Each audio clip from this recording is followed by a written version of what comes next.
I thought maybe I could tell stories about snakes. They're not really stories about snakes, because they're non-stories about snakes. When I left Rurrenabaque in Bolivia, it was 8 o'clock at night or something. And I just had it in my idea in my head. I had to get the hell out. I had 20 Bolivian pesos in my pocket, and I couldn't see any way of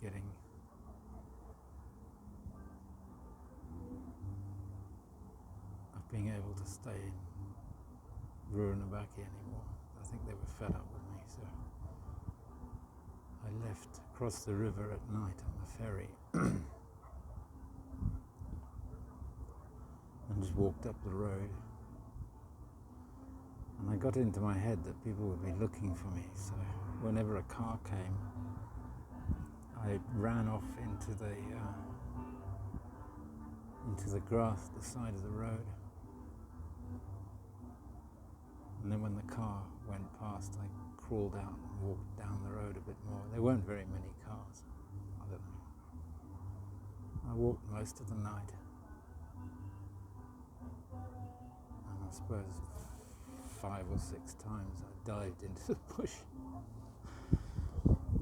And I was aware that I could get bitten by a snake.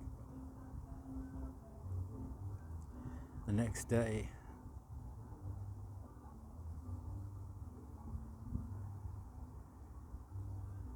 walking along in the morning, there were loads of quite big dead snakes on the road that had been run over by cars.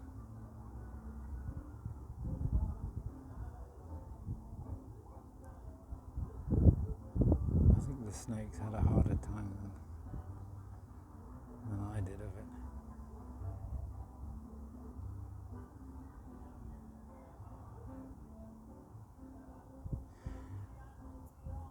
And when I went through walked through that Darien Gap, the first night I left Colombia, I was stuck overnight.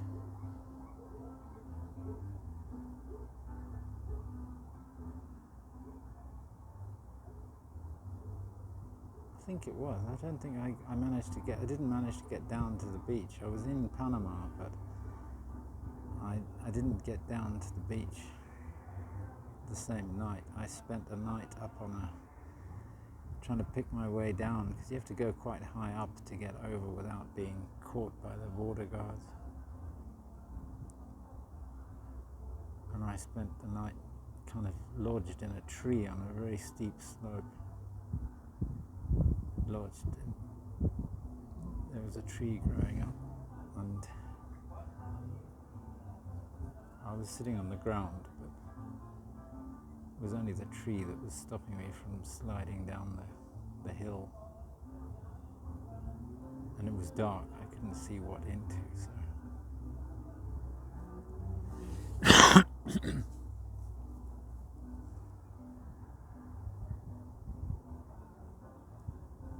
I don't think I worried about snakes, but there isn't much you can do if you're just sitting there, it's raining, and you've got your blanket and your piece of plastic rubbish bag, trying to stay a bit vaguely dry. There isn't much you can do about snakes. You presume that they won't come and snuggle up next to you.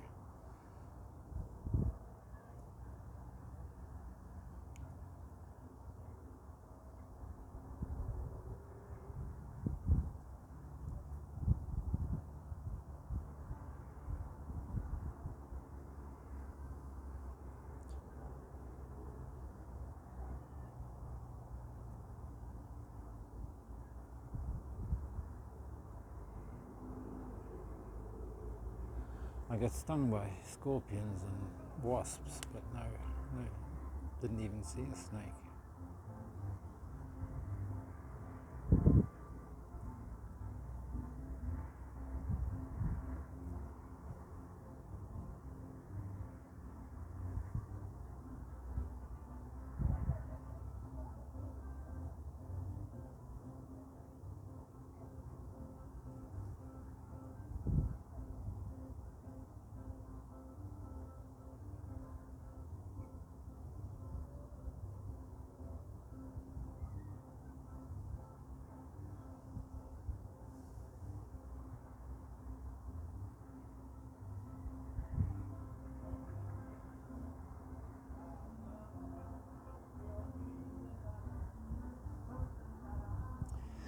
in San Jose de Chupiamonas, the snakes were much more, seen more danger of snakes and snake bites in the village than in the forest.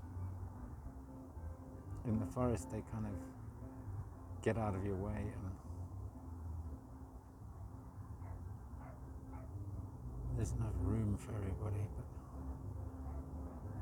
But in the village, they come into the house, and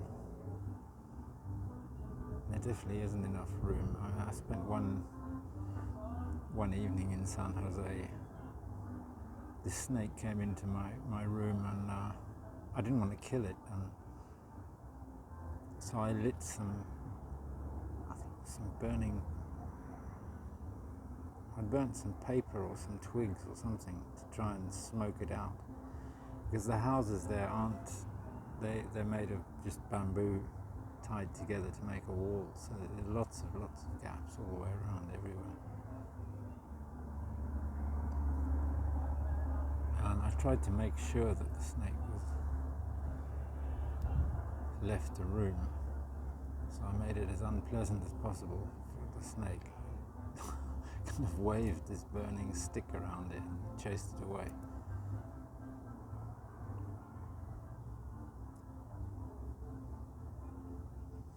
But it's quite hard going to sleep in a room when you know that there might be a snake.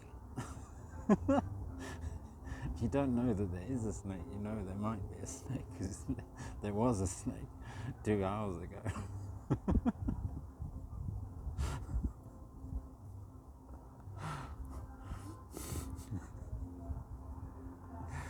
So I remember my little brother when coming and telling us sometime, he said I nearly saw something or other, I can't remember, it may have been a snake. He said, I nearly saw a snake.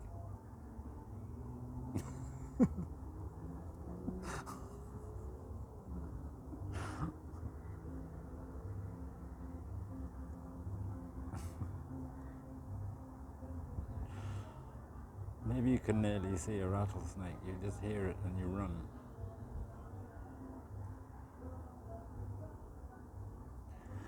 That's it, those are my stupid snake stories.